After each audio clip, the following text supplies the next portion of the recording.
Hi దోస్తులు, మీకోసం నేను కొత్త పోస్ట్ వర్కౌట్ మీల్తో వచ్చాను. ఒక రైస్ తీసుకోండి, ఒక క్యారెట్ క్యాప్సికమ్ తీసుకోండి, హ్యాండ్ఫుల్ ఆఫ్ స్పినాచ్ తీసుకోండి, ఒక హాఫ్ కిలో చికెన్ తీసుకొని దానిలో కావాల్సిన మసాలా ఐటమ్స్ అన్నీ వేసేయండి. హోమ్ మేడ్ మసాలా ఐటమ్స్ ఏమేమి ఉన్నా అన్నీ వేసేయండి, పర్లేదు. మిర్చి పౌడర్, ధనియా powder, cinnamon powder, black salt, అలాగే కారం. మీకు రుచిగా అనిపించడానికి ఏమేం కావాలో అవన్నీ వేసేయండి, బట్ హోమ్ మేడ్ అయి ఉండాలి.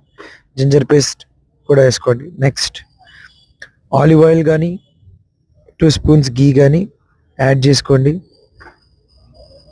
యాడ్ చేసుకున్న తర్వాత బాగా దీన్ని మిక్స్ చేసి కుక్కర్లో పెట్టి ఒక 7 విజిల్స్ వేయించేయండి.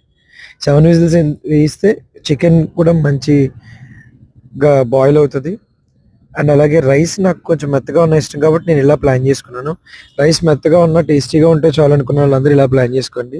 చాలామంది ఏం చేస్తారంటే చికెన్ ముందు వండి తర్వాత రైస్ని అందులో యాడ్ చేసి వాటర్ యాడ్ చేసి కుక్కర్ విజిల్స్ 4 ఆర్ 3 వేస్తారు. బట్ చూడండి, నేను చేసిన పోస్ట్ వర్కౌట్ మీరు ఎంత చక్కగా వచ్చింది. అండ్ దాంతోపాటు 250 grams sweet potato and 6 eggs తీసుకోండి.